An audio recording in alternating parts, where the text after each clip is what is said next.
noite. A gente está chegando para mais uma live aqui na Macaé Bonsai. Tem sido bem legal. A gente tem conversado aí sobre várias coisas, tem trocado ideia aí, podido aprender um pouco aí sobre a nossa arte, sobre o bonsai, né? Hoje a gente vai trocar uma ideia aqui com o professor Carlos Leite, também aluno da escola do Júlio Weg, né? A gente vai poder conversar, não só conhecer um pouco mais o professor, mas também aprender um pouco mais sobre mirtáceas, entre outras coisas aí, tá bom? Então assim, ó, se você não convidou ninguém para essa live aí, dá tempo ainda de você mandar o link. Se você não conseguir mandar o link, manda o link aí da live. Se não conseguir mandar, manda o link pelo menos aí do Macaé Bonsai, cara, e vamos chamar a galera aí para assistir essa live, beleza? Ele já chegou aqui, vou aceitar aqui a solicitação do professor. E vamos embora, galera, vamos embora, vamos perguntar aí, porque hoje é mirtáceo o negócio, hoje é mirtáceo. Chega mais.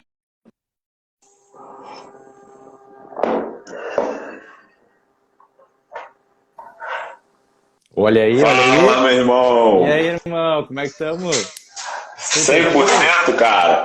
Tudo certo? Agora que tá tudo certo, cara. Agora estamos no ar com os amigos. Macaé do Bonsai aqui em casa. Sejam bem-vindos aqui, por favor. Obrigado, meu amigo. Obrigado, cara. Pô, fez a barba aí hoje pra nossa live, né, cara? Tirou Tu uma viu? aí. O cara vê quando tem importância quando o cara faz até a barba, né, cara? Passei perfume. Eu também passei. A galera acho que sentiu o cheiro antes de você ter entrado aí. Eu acho que sim, né? Já tem 30 pessoas aí, o pessoal sentiu o cheiro e tá vindo, ó. Ó, o Anderson tá aí com a gente, cara, que faz a aula com você lá com o Júlio, né? Pô, Também aluno do irmãozão, Anderson, Júlio. queridão, cara. Gabriel tá aí, Fernando Faria, a galera tá junto aí. Pô, que bacana. Ô, David, e falando em perfume, cheiro, Sim. eu tenho uma mania com as mirtáceas e meus amigos mexem comigo, minha esposa também. Cara, é eu podar uma mirtácea que eu tô lá amassando folha e cheirando. Cara, eu não consigo não fazer isso. Pô, a folha da pitanga é assim, né, cara? Muito cheirosa, irmão. Muito cheirosa, cara. Cara, a Impressionante. da guabiroba também, ela é espetacular. Não sei se tu já teve a oportunidade Que de esmagar legal. uma de guabiroba. Não, nunca. Tem um amigo que tem, o Vainer, né? O Vainer da Bonsai. O Vai tem gabiroba, mas eu não, se eu esmagar a folha dele, acho que ele vai ficar chateado, né? Ele vai ficar... Não, tem que ser numa poda. Tem que ser numa poda. Vai chegar tirando Vou chegar lá, tirar e. Ele vai pensar duas vezes pra te convidar, né? Com certeza, eu tô sempre na casa dele lá. Carlos, cara, muito obrigado, viu, cara, por ter aceitado o convite. Obrigado por estar junto aí com a gente, ter disponibilizado seu tempo aí, mais uma vez, né? Te agradecer por isso. E assim, cara, vamos falar sobre mirtácea, porque hoje, uma hora aí, vai ser pouco pra gente conversar, hein, cara. Com certeza. Vamos ver o que a gente consegue concentrar de uma forma eficiente aí, né? Mas aqui, eu queria saber, assim, né? E provavelmente a galera tá querendo saber aí, um pouco da sua história no bonsai. Como é que começou assim, cara? Como que despertou? Como é que deu aquele estalo assim, cara, bonsai, fazer a árvore em miniatura, né? Uma árvore sobre bandeja, cultivar árvore sobre bandeja, né? Como começou isso aí pra você, cara? Cara, primeiro eu queria agradecer, né, imensamente por estar aqui contigo. Eu me sinto lisonjeado em poder estar aqui contigo. Eu vi que tu fez lives muito bacanas. Pessoas muito queridas, que eu gosto muito, disseram que estão na live. Realmente eu tô vendo elas entrar aí. Ó, a Letícia acabou de entrar, que é uma querida também. Então, para mim é um prazer. É um prazer, obrigado mesmo. E, cara, olha como um presente pode mudar a vida de uma pessoa, né? Quando nasceu meu filho, o Dudu, uma amiga da família deu um bonsai de presente. E ela disse assim, olha, eu vou dar esse bonsai porque eu quero que o Dudu cresça vendo ele se desenvolver. E, cara, na hora eu digo, nossa, que bacana, né? Só que nasceu o filho, aquela coisa, em função, e a gente ficou um tempo nos meus sogros e tal. E criança pequena demanda energia, né? E tempo. Sim. E aí a planta ficou num cantinho lá e tal. E quando a gente foi voltar pra minha casa, cara, eu dava água, deixava mais ou menos no sol. Tchê, quando eu vi a plantinha, ela tava judiada. Tava cheia de cochonilha, tava mal. Rapaz. Daí eu digo, Qual que era a espécie? Era uma jabuticaba. Uma jabuticaba. Uma mirtácea, tu vê? Foi onde começou. Foi onde começou a minha paixão pela mirtácea, não foi ali. Legal. E, cara, daí eu comecei, assim, procurei algumas informações de, cara, não é só dar água e deixar ali a planta, isso aí não vai funcionar. E aí eu morava perto da ferragem do bonsai, do amigo Ney, e eu fui lá, peguei algumas informações, fiz um curso com o Valdoir, da Viva Bonsai, que foi muito legal. Ele é um cara assim, que incentiva muito as pessoas que estão no início, ele tem uma confraria bacana lá também, foi muito bacana. Mas, cara, eu não me sentia, assim, apto a estar com pessoas que pareciam, assim, ter muito mais condições de aprender o bonsai, que tinham ferramentas boas, num ambiente diferenciado e tal. Eu me sentia meio acanhado, assim. E eu fui fazendo minhas coisas, comprando algumas espécies, algumas plantas. Cara, e um dia eu entrei em contato com o Júlio, porque eu via que o cara tinha uns trabalhos muito legais, assim. E eu digo, cara, me diz uma coisa, como é que tu fez para lançar umas raízes aéreas na tua figueira? Como é que tu faz? Tchê, ele me deu uma atenção, assim, me explicou direitinho, disse que qualquer coisa era para falar com ele e tal. E tu sabe como que pro iniciante isso bate forte, né? É verdade, é verdade. Ganha o cara, não precisa nem dar bonsai, não precisa fazer nada. Cara, é só falar assim, não, o que precisar a gente tá aí e tal. Acabou. Acabou, cara. E eu acho que isso que o bonsai traz bastante pra gente, né? Eu agora que eu tô falando no Júlio, ele acabou de entrar aí. Agora a responsabilidade aumenta, viu, cara? Pô, cara, agora arrepiou como o pessoal. Legal. Cara, não, eu tenho um carinho imenso, assim. O Júlio, ele me acolheu muito. E na época ele dava algumas aulas particulares e eu insisti um pouquinho pra ele, né? Ele me sugeria alguns locais. Cara, eu queria fazer aula contigo. E aí tinha um outro amigo meu que queria. Aí um dia ele me convidou para ir lá e, cara, aí mudou minha vida, né? No bonsai e minha vida pessoal também, né? O Júlio é um grande amigo, ele é uma pessoa excelente, com valores, assim, difíceis de expressar aqui. E a gente manteve essa amizade, mantém até hoje, cara, e o bonsai me trouxe isso. Amizade, paz e uma forma de colocar a minha, como é que eu posso dizer, a minha ansiedade em uma coisa que me faça bem. Né? Eu tenho também uma certa ansiedade e tal. E, cara, daqui a pouco a coisa foi crescendo. Na época era eu, o Vinícius, que é um grande amigo meu, e o Luiz Felipe. Isso foi que ano? Que ano, Carlos? Em 2016, cara. 2016. Que legal. Meu filho nasceu em 2015, aí em 2016 eu procurei o Júlio. E, cara, daqui a pouco o Júlio começou... E, cara, o Júlio é um artista incrível, ele é muito completo, né? E aí, daqui a pouco veio a escola... Grandes amigos, grandes amizades surgiram ali e a escola foi uma coisa assim, divisor de águas, né? Tu ter ali um professor que tá te instruindo e o Júlio, cara, ele tem uma coisa que assim, ó, o que eu acho que eu prezo num professor, o professor, ele é um eterno aprendiz. É o cara que tá aprendendo sempre. Eu falo isso por experiência própria, não de ser professor de bonsai, mas por ser professor na minha vida profissional, né?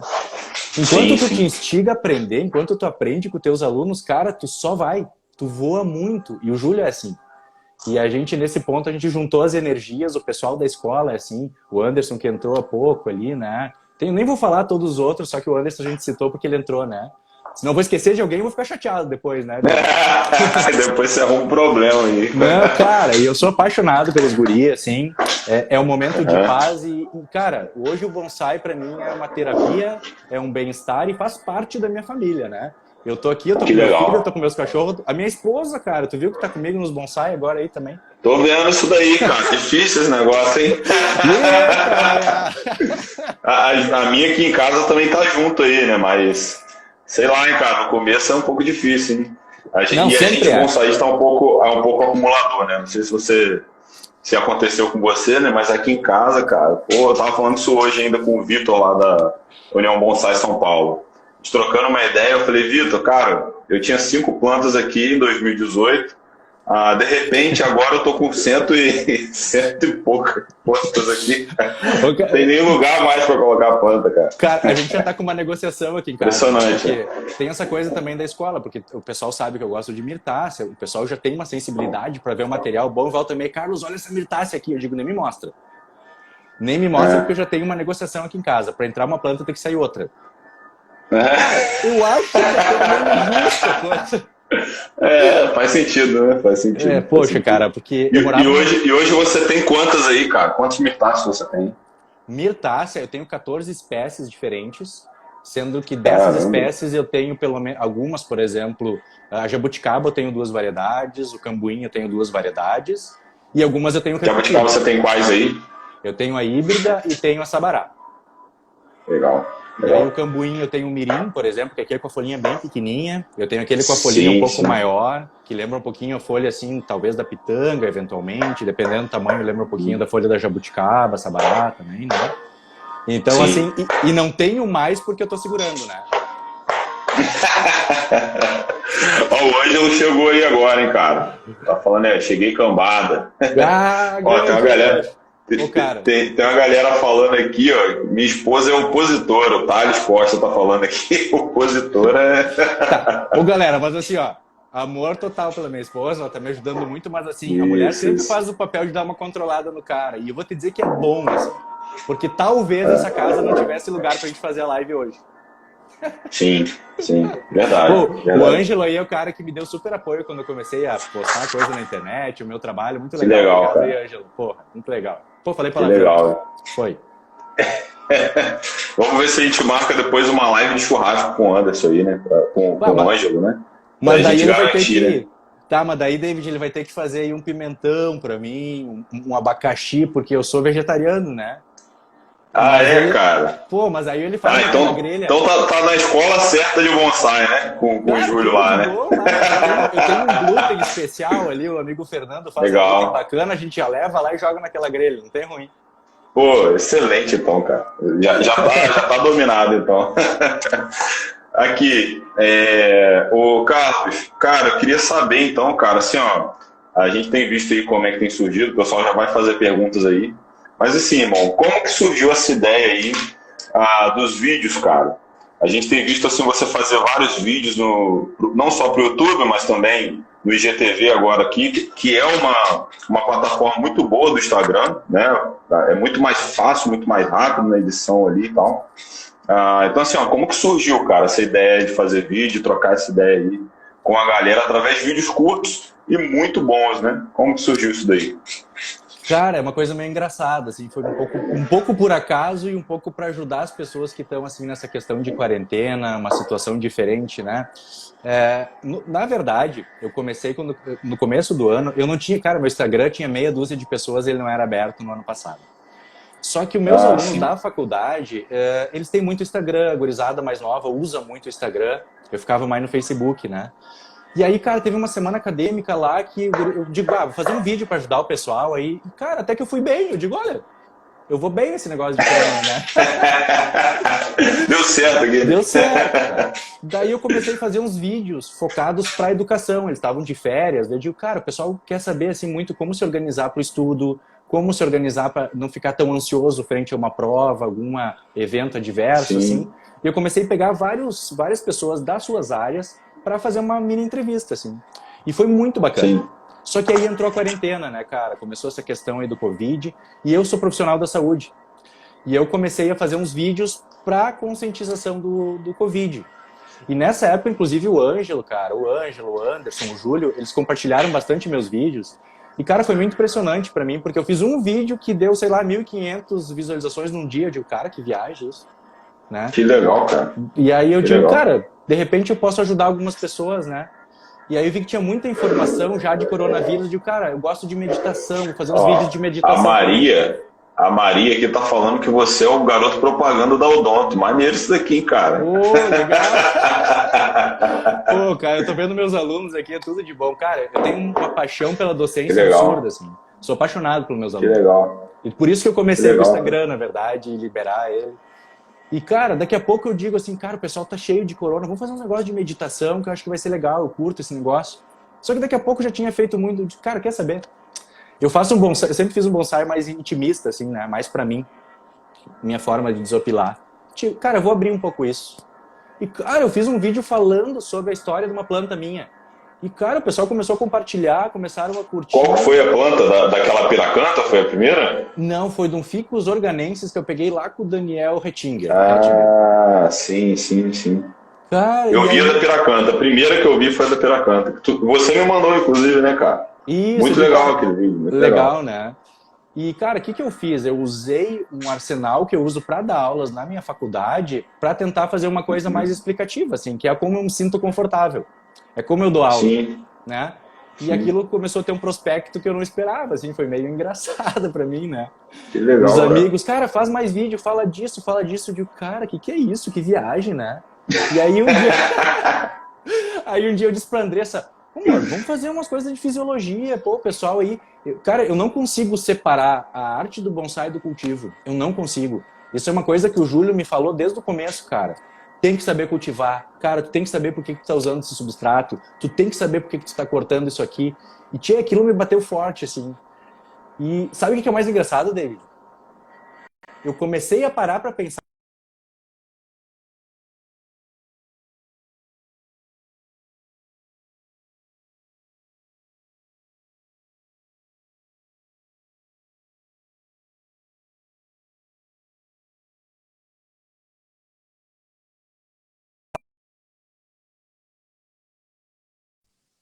Oi? Ah, tá. Pra mim tinha parado, tô aqui.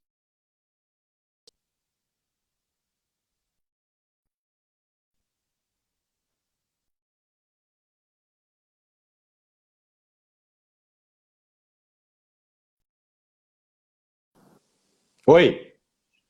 Tá me vendo? Ah, Agora tá. sim. Agora sim, Cara, agora sim. eu falei com você aqui, mas eu deixei os dois ligados aqui.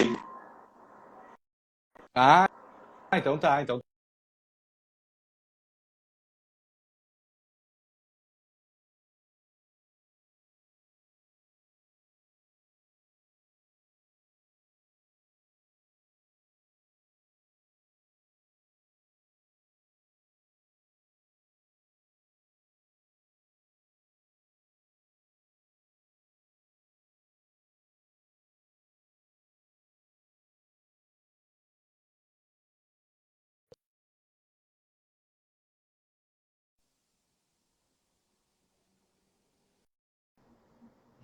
Agora voltou.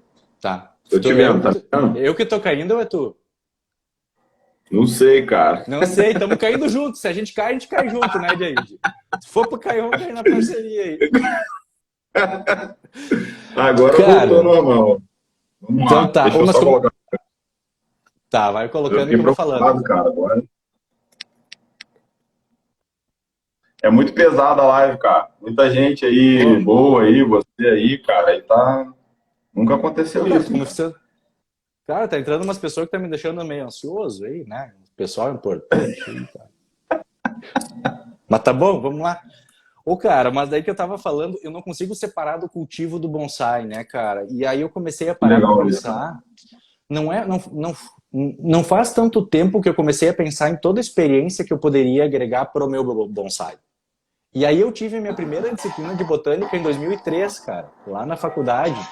Então eu penso assim, cara, meu bonsai é novo, mas eu já entendo de fisiologia. Eu acho que eu posso melhorar isso e eu posso ensinar para as pessoas. E aí minha esposa veio junto e nós estamos aí fazendo vídeo, fazendo material para o pessoal que quer aprender, quer se aprofundar. E o pessoal nos ajuda muito, né, cara? Eu tenho tô aprendendo muito com os directs que o pessoal manda, por exemplo. Que legal isso, cara. Que legal. E se alguém quiser mandar alguma sugestão, alguma coisa, né, assim de vídeo, como é que pode fazer? Te manda direto lá no direct e tal? Tem algum canal, algum comentário e tal? Ou no próprio YouTube, né? Pode ser também, né? Cara, me manda no direct. Tu sabe que, na verdade, o principal para mim é o IGTV. O YouTube a gente abriu e até ele nem tá muito movimentado, assim, porque algumas pessoas me diziam, olha, eu não uso o Instagram, mas eu queria estar com esse material para estudar. Ou eu queria botar na minha televisão lá para deixar rodando enquanto eu tô fazendo alguma coisa e pegando o que tu tá falando, sabe? E aí nós decidimos abrir o canal do YouTube. Que legal, cara. Que legal. Até pro registro maior, né, cara? Muito interessante, muito interessante. Ele fica mais fácil de encontrar se tu escreve lá, se tu busca, enfim, né? Ele não é muito movimentado, mas assim, acho que com o tempo as pessoas que querem estudar vão ir procurando, né? Mas aqui no Instagram o pessoal não procura mais, assim. E aí, cara, pode mandar direct lá e que a gente bota na lista. O que a gente puder agregar, a gente tá agregando. Já vai embora. Show de bola, cara. Carlos, o Pequim fez uma pergunta aqui. Você tá me vendo normalmente aí? Tô. Eu tô te ouvindo bem. Tá me vendo e ouvindo bem aí? Eu tô te ouvindo bem, pode falar. Tô te ouvindo. Beleza. Você ficou girando aqui pra mim, mas agora voltou. Peguinho tá perguntando aqui, cara, qual a sua mirtácea preferida para chorrinho? Interessante a pergunta dele, cara. Interessante, cara. Cara, eu tenho um problema que eu não tenho muito mirtácea preferida. O que eu acho interessante trabalhar é esse cambuim aqui. Deixa eu mostrar, por causa do tamanho da folha, né? Ele ramifica muito bem. Ele é uma planta massa para trabalhar. Ele não tá... Desativei os comentários aqui, só para mostrar aí a planta mais perto. Tá, então... Cara, que legal. Estrutura bem interessante aí, já. E sabe o que é interessante, cara? Na verdade, eu tive que mudar a frente dela no último ano. Eu tava trabalhando aqui. Vê como esse lado é mais maduro, os galhos estão mais maduros, né? Eu consigo ver bem o ápice aqui dentro, né? Nessa região. Eu vou ter que melhorar um pouquinho isso. Mas o nebare aqui é incrivelmente melhor. Entendi. Né? Então é uma planta boa de trabalhar, cicatriza absurdamente bem, né? Tamanho da folha, ela reage bem aos procedimentos, é uma planta muito boa. Mas eu não tenho muita preferência, assim, de planta. Agora, por exemplo, um araçá para choim, complica um pouco, né? O araçá, ele tem uma folha grande, cara, ela reduz bastante. Mas aí vai te exigir também um esforço maior, né? Mas o que eu acho legal, para mim é um desafio, né? Eu tenho me desafiado bastante aí. Então, eu acho que vale a pena tu testar qualquer tamanho, cara. Eu tô com uma goiaba aqui. Você sabe, o tamanho da goiaba, a folha é assim, né? E que tá tendo uma resposta incrível, cara. Que legal. Interessante, cara. Deixa eu ver se tem mais. Depois ali tem... Ó, tem uma pergunta aqui do... na verdade, o Gabriel tá falando aqui, né? Ó. Carlos, seus vídeos e da sua esposa são muito bons e de grande importância no crescimento do bonsai. Parabéns. Ele está perguntando aqui, ó, queria saber quais os pontos você conecta entre as duas práticas. Interessante a pergunta dele, né? Você comentou um pouco, bem raso aí, mas fala pra gente aí qual o ponto aí, né, que você tem conectado das duas práticas aí da sua profissão e a própria fisiologia da planta aí, das plantas em geral. Cara, muito bom, assim. O pessoal da escola, na verdade, perguntar para eles... Na verdade, aqui, ó, o Gabriel completou, né? A prática do bonsai e a meditação é outra coisa. Tá. Boa. Cara, a meditação, ela é comprovada cientificamente, né? Que ela é capaz de mudar as nossas conexões neuronais e fazer com que nós tenhamos sensações e uma fisiologia diferente a partir dessa prática, né? A nossa fisiologia humana muda. Os neurotransmissores, os hormônios que trazem a calma, que reduzem a aceleração, todos eles são otimizados, digamos assim, no nosso corpo. E nesse momento, a gente, quando está fazendo bonsai, a grande prática, isso é muito interessante, a meditação quando tu foge do teu pensamento, tu conseguir voltar, né? Isso é uma coisa bem interessante. Tu tá ali, tu começa a divagar muito e tu volta para aquilo, tu consegue te interiorizar, prestar atenção na tua respiração, no que tu tá fazendo.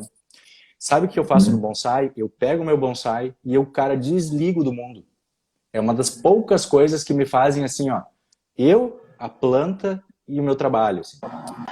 Então, eu consigo gerar esse mesmo sistema assim, de meio que me desligar, me conectar com o que eu tô fazendo e tá no momento presente. Realmente tá no momento presente, né? Entendi. Que legal, cara. Deixa eu ver aqui. Tem uma outra pergunta aqui, interessante também, sobre o cambuim, né? E ele tá falando, o Alan Freitas, aqui da BRL, daqui da nossa região aqui, tá perguntando aqui, ó. Tem um cambuim que brota muito, né? Um cambuí que brota muito. Saem muitos galhos. Como faço para trabalhar a ramificação? Falando sobre mirtácea aí, né? E aí tem uma outra pergunta, vamos aproveitar para responder as duas, porque elas são bem parecidas, né? Ó, o Viva Verde está perguntando aqui, ó. Viva o Verde está perguntando. E sobre a cicatrização e brotação para a poda drástica do cambuí. Então, a ramificação, a poda drástica, né, para a brotação ali do cambuí. Como é que... E a cicatrização também, né? Como é que funciona aí essa questão? Perfeito. Bom, os dois cambuins que eu tenho aqui, eles têm respostas muito parecidas, assim. O mirim, que é esse aqui que a gente está aqui atrás, ele tende a ter uma brotação realmente muito intensa. No entanto, se tu não fizer seleção dessa brotação, algumas vão enfraquecendo. E tu pode perder algum ponto interessante. Então, eu sempre seleciono os galhos quando tu está fazendo a formação da árvore. É importante que tu já vá selecionando para dar força para aqueles que tu quer que realmente permaneçam. Realmente interessam, né? Sim. Exato. Porque senão, assim, ó, por exemplo, hoje, quem se viu lá no Instagram, eu fiz a poda da minha árvore, ela estava bem brotada. Né? Só por isso que eu podei ela hoje, né?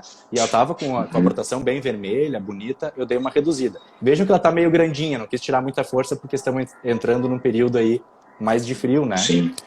Mas eu tava com uma Você arrumou ela aí, deu um banho só pra live hoje, né? Só pra live, especial pros amigos aqui. Opa, como é que não, né? Eu digo, é tu hoje, mas vamos se mostrar pra galera hoje. Que legal, cara. Legal. Cara, e aí, assim, ó, eu tinha brotações, as brotações internas vão enfraquecendo, né?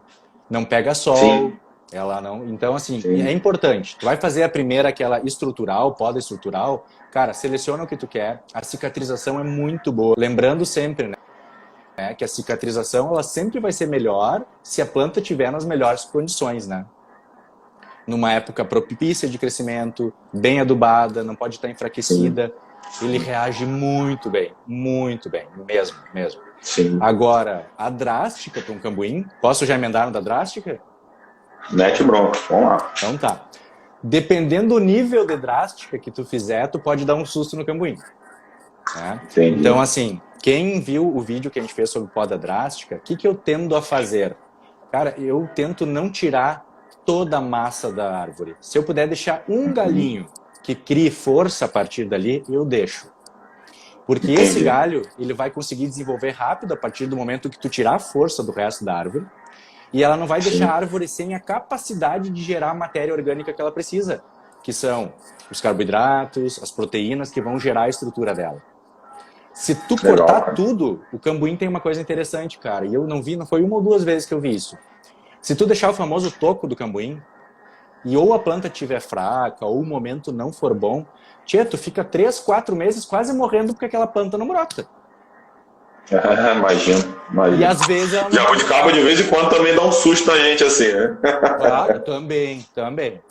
Eu não sei aí na tua região, mas a jabuticaba aqui, por exemplo, agora ela começa a brotar menos já. Começou a vir essas ondas de frio e tal, então ela já está um pouquinho mais parada. Mas ainda está brotando. No inverno ela para. Então, cara, o momento que a gente vai fazer esses procedimentos é bem importante.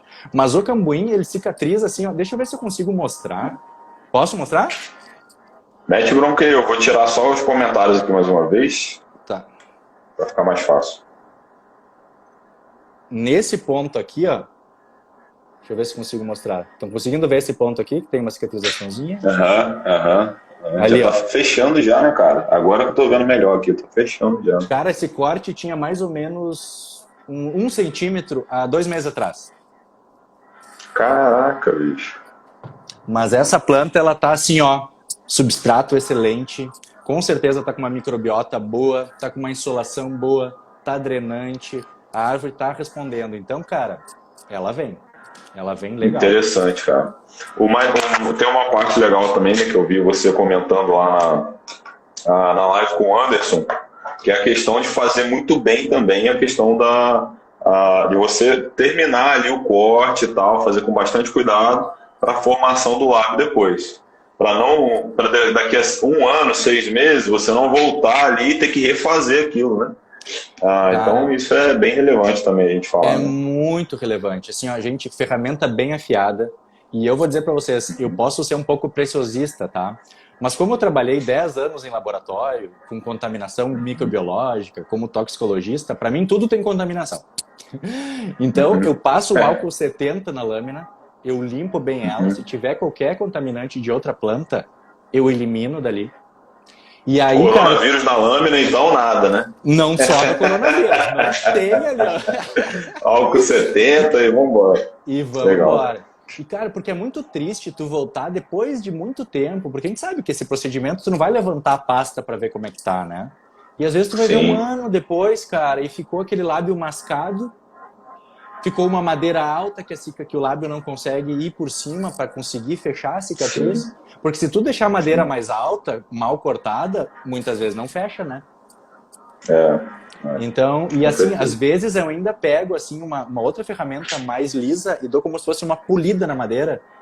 Dou uma passadinha, raspo bem para deixar aquilo liso, assim. Se a planta quiser jogar tecido de cicatrização, ele vai vir. Perfeito, perfeito. O Carlos, o Ângelo tá falando aqui, cara, ó. Te respeito e admiro demais, Carlão. Está mudando e ajudando demais nosso cultivo de excelência com seus vídeos. Nesse período de quarentena, qual foi a importância do bonsai para a sua saúde mental? Cara, poxa, sem explicação, na verdade, né? Eu sou uma pessoa muito social, assim, eu gosto de estar com pessoas, de estar com as pessoas. Eu tô com meus alunos da faculdade online toda manhã, eu tô com minha família aqui, mas eu sinto falta de alguma coisa, sabe? Eu sinto falta da escola de bonsai, de estar com meus amigos, de ver meu irmão que voltou a morar em Porto Alegre agora, depois de tantos anos. Cara, ele voltou no começo do ano, vou morar pra cá. Que legal, e a gente cara. se viu que 2, legal. 3 vezes e depois não deu mais. Né? Por causa do isolamento, na verdade. Do isolamento. E ele é médico, trabalha no hospital, a gente tem gente da área de risco aqui em casa. Da área de saúde, né? Sim, do grupo de risco. Então, assim, a gente tá tentando manter isso, né? E, cara, pra mim, assim, ó, às vezes, hoje eu disse pra minha esposa, eu digo, olha, essa live pra mim tá vindo super bem, eu tô um pouco ansioso. Eu quero falar de bonsai com o pessoal. Que legal, cara, que legal. Pô, e eu ver aí o pessoal entrando, os amigos queridos, tá falando contigo, que tem um jeito super bacana de falar. Cara, não tem como não ser bom, né? E que daqui a pouco isso. saber que tu tá dando uma dica pra alguém que daqui a pouco vai ser legal. Tchê, isso aí é tudo de bom, Sim. né? Com certeza, cara. Pô, muito interessante isso, né, cara? Apesar de... O Gabriel falou isso ontem na live, né? Apesar de a gente estar bem distante, né? A gente está próximo aí com as lives, com a internet, né, nessa quarentena. Né? Então tem sido bem interessante esse período nosso aí, né? Diferente ao mesmo tempo. Com certeza. A gente está junto, né, cara? Com certeza, cara. Apesar de estar longe, a gente está junto. Imagina, olha só quando que talvez a gente nem fosse conversar se não fosse essa situação, né? Sim, sim. O próprio Ângelo, comecei a ter mais contato com ele também, e cara, a gente conversa quase todo dia, é muito bacana. Depois o Ângelo, ele me apresentou pro Berres, que é o cuteleiro, amigo dele, a gente foi conversar e ele é super amigo de um amigo meu de infância, que o meu pai era amigo do pai do cara, então olha só. Caramba, cara, como é que o mundo é pequeno, né? Cara, é tudo de bom, né? Que legal, cara. E David, deixa eu dar... Posso falar sobre o exemplo da Poda Drástica, que teve uma interação super legal pelo direct? Uhum. Cara, olha que legal. O Luan Novelli veio falar comigo sobre o vídeo sobre a Poda Drástica, com essa questão, né, de tu deixar só o toco e tu acabar fazendo com que a planta tenha que usar muito aquela reserva. E ele me disse, cara, olha o que eu faço. Eu sempre faço uma transfixia, deixo ela pegar e depois eu corto. Tchê, me deu uma emoção ver aquilo. Eu digo, cara, que sensacional, velho. Tu bota o canal pra planta continuar produzindo energia, tu bota no local onde tu quer, aproveitando a frente que tu quer, tu dá o movimento que tu quer. Olha o nível, cara. Só que pra isso tu precisa ter paciência pra fazer, né? Muito legal. Claro. E o Pequim falou que faz isso também hoje pra mim, cara. Então olha que legal essa troca, né? Que legal, cara. Né? Interessantíssimo isso. É comprovado na prática também, né? Muito interessante isso, né, cara? Muito interessante. Essa troca aí é relevante demais, né? Demais. Ô, Carlos, o Alan tá falando aqui, Alan aqui do Rio também, né, da União Bonsai, tá perguntando como que é o seu procedimento de cultivo. Se você põe no chão ou você conduz no vaso, em potes, né? Cara, excelente pergunta, tá? Eu sempre tive essa limitação de não poder ter chão, né? Então, eu morava num apartamento, isso até estava conversando contigo esses dias, né? Gente, eu até o ano passado, eu morava num apartamento que eu tinha 20 plantas na janela da casa, entre o vidro da janela e a tela para proteção, né? O cara chegava na sua casa e já sabia que era o Carlos ali, né? Pela janela. Já. Tem um bolsaísta morando aí. Tu vinha 2 quadras antes de carro, assim, tu vinha lá, pura planta. Aqui também não é diferente não, viu, cara? Eu tô rindo de nervoso aqui.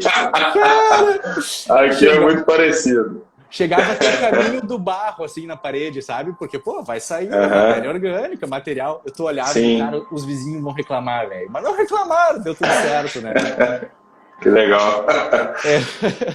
E aí, hoje, a gente se mudou faz um ano. Hoje eu tenho um espaço maior. Mas, cara, aí tem um ponto que eu acho que é bem legal a gente levar em consideração.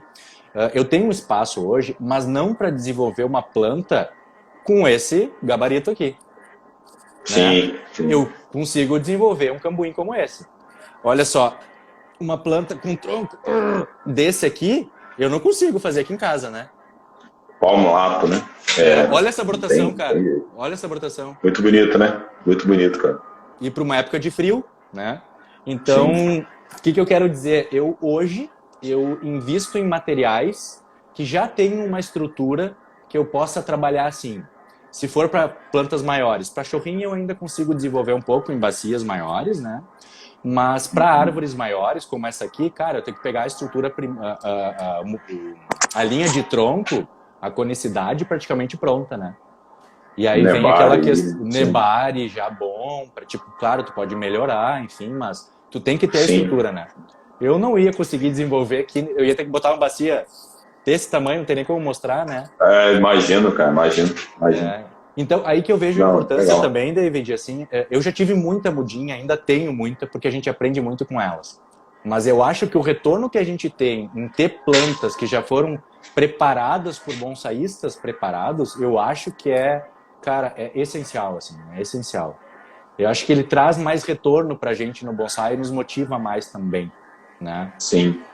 Cara, aqui 80% da minha plantação é amadora, cara. Eu tenho poucas plantas aqui, pouquíssimas, né? Mais aqui as coníferas e talvez uma ou outra aqui, calendra celoide, lustro, né? São outras plantas aí provenientes de produtor, né? Que já vem com uma linha de tronco maior, né? Uma base mais diferenciada. Realmente, é o que você falou, adianta muito o nosso trabalho e para a gente ter menos espaço, acelera a questão nunca que a gente ia conseguir chegar numa base aí, talvez de uma bitose de 4, 5, 6 polegadas, né? Não, sem chance. Perfeito. Não teria como. E até assim, ó, tem quem viu lá o vídeo que eu fiz de uma figueirinha pequena, que eu até comprei em Garden. Eu não acho que a pessoa tenha que pensar que o bonsai não é para todo mundo, bem pelo contrário, ele é para todo mundo. Só que tu tem que ter uma visão que seja pro teu momento da tua vida, pro momento que tu pode, né? Então eu comprei ali uma figueirinha, cara, uma figueira que eu olhei, tipo, cara, tem base, tem conicidade, eu vou dar um movimento.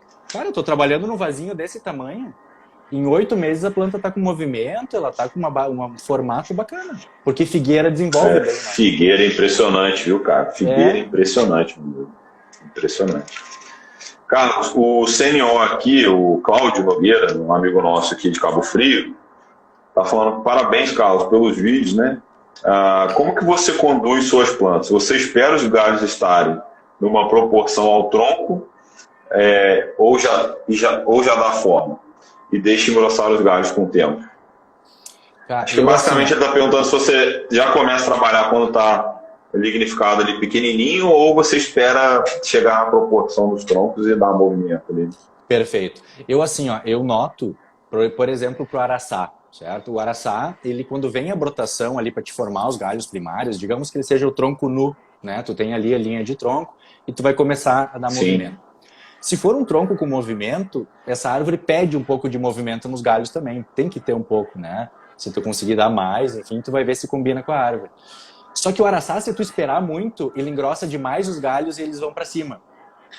Depois vai ser muito difícil tu conseguir trabalhar o movimento desse galho. Então, por exemplo, pro araçá, eu já percebi que é assim. Então eu vou lá e dou movimento logo que ele começa a brotar. Geralmente, quando ele está querendo começar a lignificar, porque senão ele dá aquele estirão também e fica marcando muito e não fica o movimento, né? Sim. Agora, esse cambuim aqui, por exemplo, cara, esse cambuim dá para deixar ir bem, porque ele tem uma flexibilidade boa, ele não vai engrossar tão rápido, né? Dependendo, claro, do espaço que tu der para a árvore. Então vai depender da espécie e do tipo de lignificação que ela vai formar. Se for uma árvore muito rígida, eu tendo a dar movimento antes. Senão eu deixo crescer e dou movimento depois, assim. Quem viu, cara, assim, ó, às vezes tem árvore que é mais xarope para engrossar o primeiro galho, né? Tem árvore que às vezes tu deixa, né, cara? Tu deixa dar 2 metros de galho lá e ela engrossa mais ou menos, assim.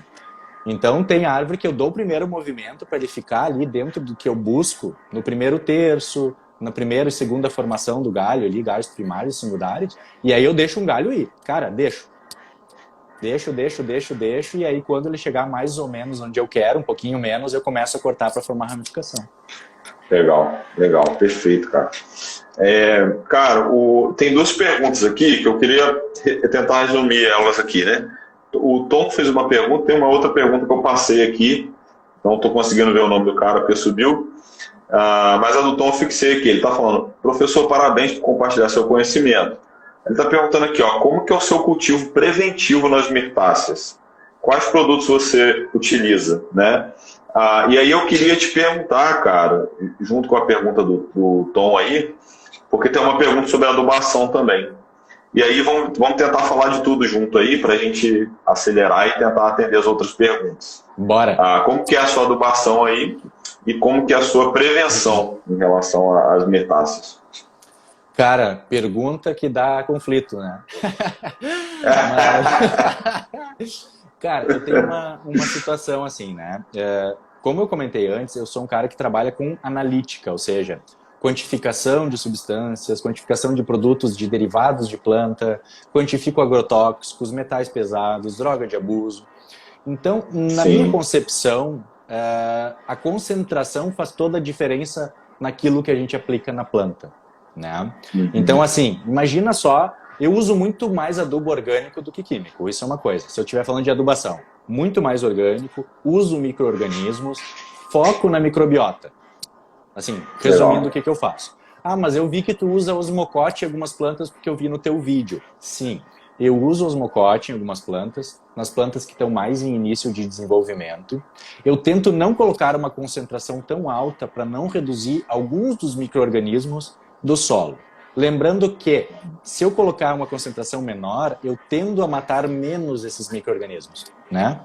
E ainda eu foco em colocar mais ao redor do vaso para que ele não, essa parte química não entre em contato com todos os meus micro-organismos. Então, o que acontece? Digamos que eu vou lá, rego, o osmocote libera um pouco do NPK, óbvio que isso vai vir mais para o centro também. Mas se os meus micro-organismos que estão ali no meio, eles estiverem proliferando bem, eu não destruir essa microbiota, eles tendem a proliferar novamente depois, né? Então, assim, eu uso químico também, mais dosado, em menores concentrações, certo? Legal. Então, assim, é uma coisa bem analítica, tá? E é mais ou menos a gente pensar... E outra coisa que eu faço de diferente na minha adubação é que, assim, eu tenho compostagem, então eu faço compostagem de matéria orgânica, não uso material cozido na compostagem, derivados de animais, coisa assim. Cara, é assim, é couve, é brócolis, é casca de ovo, aquelas coisas mais mesmo que não teve cozimento, processamento e nem nada. A minhoca também é vegetariana, né? A minhoca é vegetariana, não é cacete. Legal, cara. E, cara, sabe o que eu penso, assim? Eu penso que com esse estudo e eu estudo farmacologia também, então essa coisa da concentração faz diferença. Eu uso mais seguido em concentrações menores o meu adubo líquido. Então, em vez de utilizar a cada 15 em 15 dias, eu uso cada 3 dias 10 vezes mais diluído que o pessoal costuma utilizar. Entendi. Então você faz uma constância maior do que uma aplicação de uma vez só ali, né? Legal, caramba. Obviamente que eu tenho uma quantidade de plantas que eu consigo trabalhar dessa forma, né, cara? Quem tem muita planta é mais difícil tu conseguir manter essas plantas com uma adubação assim mais frequente, né? E a questão da prevenção das mirtáceas, cara, tem um problema o cara gostar muito de mirtácea, né? Que às vezes uma pega a praga, vira aquela coisa, né? Vira a festa da praga. E, cara, eu vou dizer, cara, é um segredo que não é um segredo. É uma coisa que o Júlio sempre me falou e foi o que fez toda a diferença no meu cultivo. Cara, deixa tuas plantas saudáveis e controla as formigas. Que legal. Cara, é incrível. Cara, é incrível. Esse ano, eu passei defensivo uma vez só. E eu nem gosto de chamar defensivo, é agrotóxico mesmo, né? Hoje eu trabalho cada planta individualizada de acordo com o problema. Então, a Resedar, essa aqui, tende a ter muito fungo quando ela está com as folhas muito úmidas. Eu trato com sulfato de cobre aquela planta que está com fungo. E aí eu verifico as outras que costumam ter esse fungo também. Quando você faz a aplicação do sulfato, você chega a fazer desfolha ou não? Não faço. Não. Quer dizer assim, ó, peraí, vamos de novo, tá? Por exemplo, se for agora, eu não vou fazer desfolha. O que eu faço? Esse fungo ele tende a vir na brotação nova. Eu tiro essa brotação nova e eu tiro as folhas fungadas. Entendi, porque eu tenho mais concentração de fungo. Então eu faço uma desfolha parcial, não total. Entendi. Entendi, perfeito. Fica melhor explicado assim, né? A minha dúvida era exatamente em relação às brotações novas aí. Sim, as novas tem que tirar, porque senão vira uma coisa, né, cara? Não dá. Sim. O Xande Souza tá falando mais uma vez aqui, parabéns pelos vídeos. Tá perguntando aqui, ó, você já fez poda drástica em pitanga? E qual a melhor época? Cara, assim, ó, eu já fiz em pitanga, ela vai bem, cara, ela vai super bem, né? Lembrando que sempre se tu puder deixar um pouco, se tu deixar um galinho ali, tu tá mantendo força da planta, né? E as mirtáceas, no geral, final do inverno, cara, as plantas estão começando a querer vir, né? Elas estão começando a mobilizar todo aquele sistema fisiológico dela para amadurecer aquelas gemas que estão dormentes. Então, no momento que a planta sentiu que foi cortada, ela sente, olha, cara, eu vou ter que botar essa brotação. Então, é um momento bom para vir essa brotação para voltar a produzir energia para a planta. Enquanto ela tiver sem massa verde, cara, ela não está produzindo energia, ela está de reserva. Então, a gente tem mais chance de ter problema com essa planta, né? Entendi, perfeito. O Correia aqui, lá de Cuiabá, tá sempre com a gente nas lives aí. Pô, que legal. Ele tá perguntando aqui, ó, nas mirtáceas, você prefere aramar ou tracionar? Bah, pergunta excelente. Bom, primeiro, obrigado, né? Que pergunta boa. Cara, eu sofri um pouco de bullying, né? Lá na escola com o pessoal, quando às vezes eu não queria aramar algumas plantas e eu queria fazer poucas aramagens, né? Uma aramação em alguns galhos e mais tração, né? O pessoal, tá com preguiça, tu não quer fazer. Mas veja bem, numa época de brotação forte de uma mirtácea, cara, se tu aramar... Cara, eu tive planta que eu tive que tirar arame com uma semana, cara. Sabe o que é tu botar arame numa árvore inteira e depois de uma semana começar a estrangular o galho, cara? Então, assim, se for uma época de crescimento forte, eu tento fazer tração o máximo possível, para pelo menos posicionar mais ou menos na árvore o local que eu quero que esse galho fique. Se depois esse movimento não tá legal, eu tento usar muito da poda também para dar movimento. Tem correções que a gente tem que fazer, né? Então, eventualmente eu vou lá e faço essa correção. E tem uma coisa que é interessante entre as mirtáceas também. Por exemplo, uma pitanga, eu consigo dar um movimento que ele vai ficar na árvore relativamente rápido naquele galho. Agora, cara, que quer tu aramar uma jabuticaba, às vezes ficou lá 5 meses o arame, começa a estrangular, tu tira. E aí tu olha, ficou. Aí tu acorda no outro dia, metade dos galhos voltou para quase a mesma posição. É verdade, é verdade. Então a jabuticaba, ela é mais chucra, assim, né? Para ficar na posição. Então, se eu puder baixar o galho com tração, dar algum movimento, às vezes eu traciono para um lado e puxo um pouquinho para o outro. Aí eu consigo botar na posição o primeiro galho e dou um movimentinho com esse outro aqui. E não vou marcar. Sim. Parece uma vela de navio a planta, né? Vem coisa de tudo pra lá. É verdade. Mas tem sido bem eficiente, assim. Que legal. O Vivo Verde está perguntando aqui, Carlos, que tipo de substrato você tem usado em mirtáceas? Excelente. Pô, o pessoal tá bom aqui, cara. Que nível, hein? Pô, obrigado. Cara, a galera aqui é... Cara, eu testei muito substrato, assim, eu e o pessoal da escola, né? A gente tem uma troca muito boa, eu, os guris, o professor. E eu vou te dizer São quantos alunos lá na escola? Cara, se eu não me engano, na nossa turma, que é a primeira turma, nós somos em mais ou menos 8, tá? É um grupo de um dia de aula. Fica super bom, assim, que o Júlio dá atenção pra gente, ensinar, passar a parte teórica, é bem legal, assim. E, cara, assim, ó, a gente tem que levar em consideração algumas coisas. Por que eu quero falar isso antes, para não gerar confusão, né? Tem muita gente que tem usado muito, assim, tipo, só substrato inorgânico, tá? Eu fiz esse experimento. Aonde eu moro aqui é muito alto, eu tenho muito vento e eu pego muito sol. Então, assim, um substrato... Muito fácil. Cara, eu tentei usar caqueira da menor, que é de 1 milímetro a 2, por exemplo, né? Já dá uma dificultada na aeração. E, eu cheguei uns dias em casa que eu digo, cara, ferrei com o meu guabiju. A planta tava olhando para baixo, assim, toda, né? O guabiju, ele não tem muita cera na folha, então ele desidrata muito, né? Então, eu vou te dizer assim, para mim, nas condições que eu moro, 20 a 30% de matéria orgânica tem ido super bem, cara. Eu tenho usado mais 30% até, tá? O que é essa matéria orgânica? Eu uso casca de pinos peneirada, porque daí retém umidade, tem matéria orgânica para microbiota desenvolver bem, sabe? Tu consegue manter a tua microbiota, porque o que é microbiota? São micro-organismos que precisam de matéria para sobreviver e para proliferar. Sim. Então tu tem que alimentar eles mais seguido, né? Se tu tem uma matéria orgânica ali, eles se mantêm bem por mais tempo. Que mais que eu uso de matéria orgânica, tá, cara? Às vezes eu boto um pouco de algum adubo que já tem esses micro-organismos, o Equimono, o Thai Gold, o próprio BioGold. Eu fermento meus micro-organismos aqui também.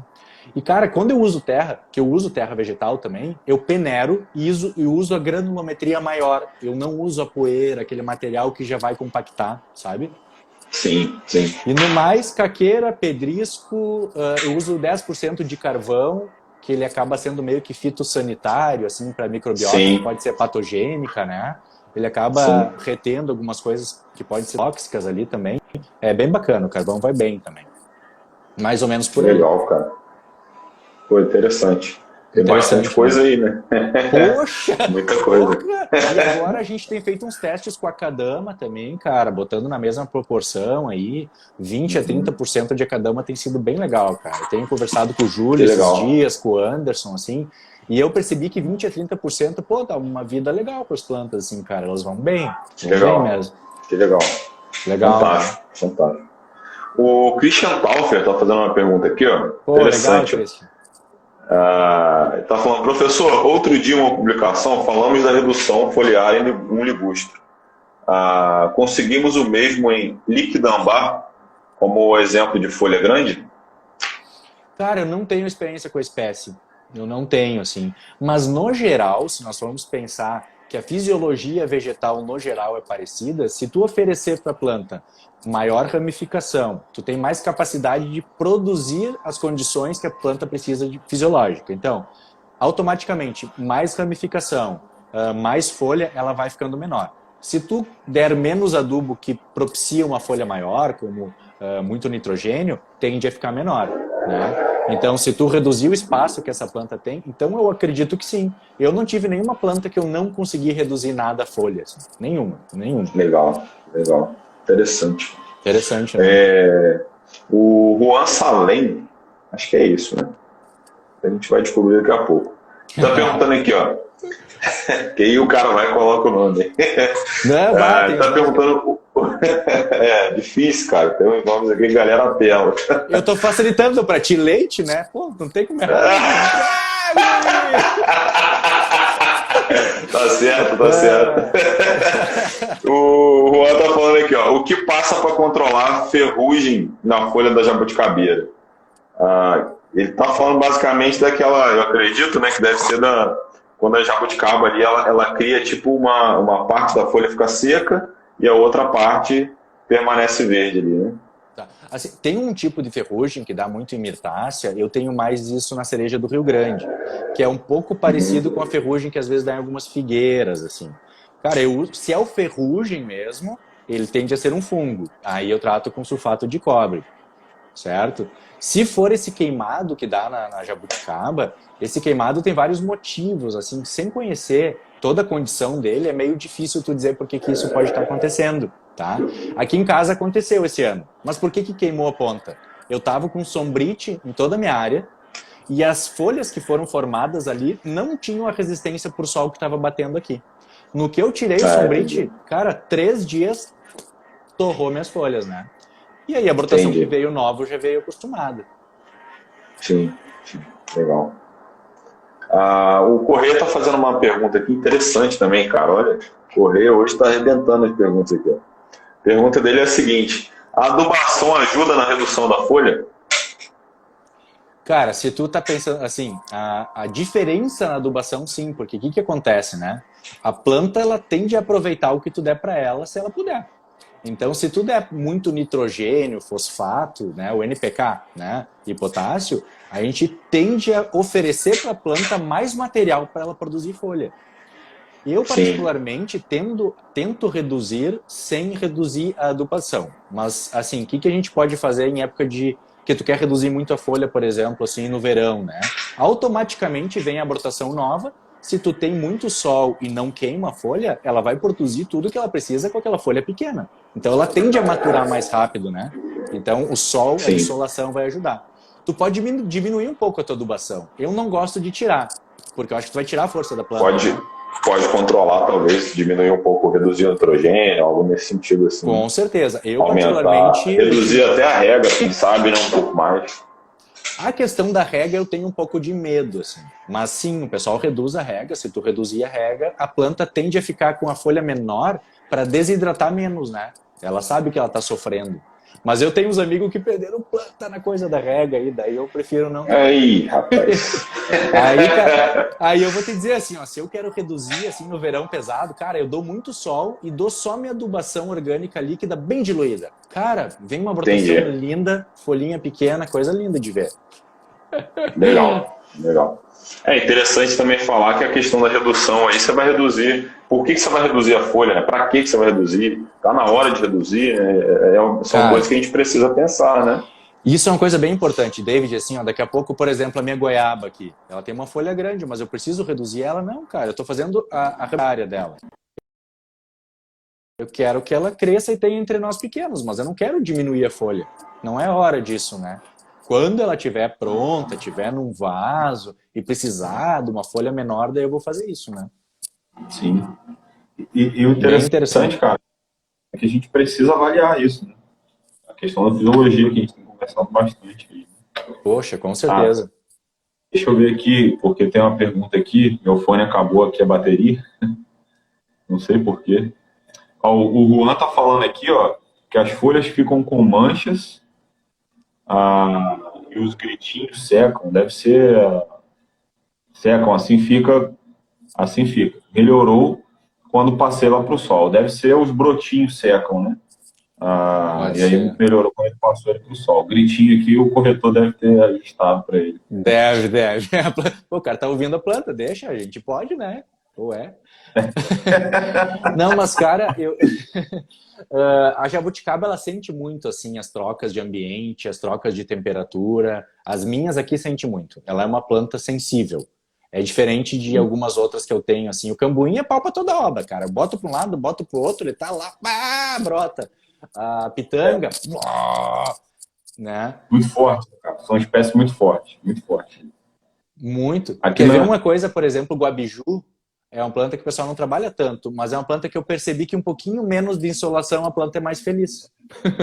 Ela brota melhor, ela cresce melhor. Que legal isso, legal, interessantíssimo. É. Eu não tenho guabiju, mas eu vou arrancar uma folha aí para cheirar daqui a alguns dias dessa planta. Vai ficar tranquilo. Isso, vai cheirar. Tu tem que cheirar a guabiroba. Cheira a guabiroba que tu vai gostar. Guabiroba. Guabiju também, né? Guabiju também. Deixa eu ver aqui mais uma pergunta aqui, Carlos. Rapidinho. Claro, vamos lá. Achei. Olha só que legal. O Rodrigo Costa está perguntando aqui, ó, bibliografia boa sobre cultivo. Onde que a gente consegue? Onde que eu consigo esse material? Cara, é uma pergunta um pouco complicada, assim, porque assim, existe muita bibliografia de fisiologia vegetal, né? E eu não vejo tanta bibliografia do cultivo no sentido assim, cara, até tem livros de bonsai que falam assim como é que é a composição do substrato, né? Qual é os adubos, divide em orgânico e inorgânico, mas eu acho, na minha opinião, que se for um livro, no geral os livros são bons, desde que tenha esses tópicos, mas a melhor parte do cultivo, cara, só na prática, é tu desenvolver a sensibilidade de entender a resposta da planta. E por mais que isso pareça distante, eu quando comecei a fazer aula com o Júlio dizia, não, cara, daqui a pouco tu vai entender, vai dar tudo certo. Então, cara, parecia muito abstrato para mim. Mas daqui a pouco tu tem que olhar para a planta, cara. Quando tu vai regar, tu tem que olhar para a cara dela. Não pode ser um troço automático, né? É verdade. Tu vai perceber. Carlos, tem uma notícia ruim para te dar, cara. Então vamos cair, 2 minutos pra gente, tá acabando, viu, cara? Tá acabando a live, meu amigo. Poxa vida. Pô, foi muito rápido, cara. Que massa, Pô, olha. Cara. Esse tempo acelerou demais, cara. Pô, tava bom pra caramba. É mesmo, nossa, o pessoal perguntou bastante, interagiu, pô, fico muito feliz, cara. Vamos esperar para ver se a gente consegue, quem sabe, aí marcar uma outra live para a gente conversar sobre outros assuntos acerca quem sabe, das mirtaças ou outra coisa. Meu amigo, muito obrigado, viu, por ter aceitado o convite. Obrigado pela sua disponibilidade, pelo seu tempo aqui com a gente, viu? Você quer deixar algum recado final aí para a galera? Pô, cara, eu quero convidar todo mundo a cada vez aprender a cultivar mais as plantas, a entender o que tu tá fazendo. Ela é um ser vivo, pessoal. O médico entende do ser humano. Nós, se vamos fazer procedimentos na planta, devemos entender.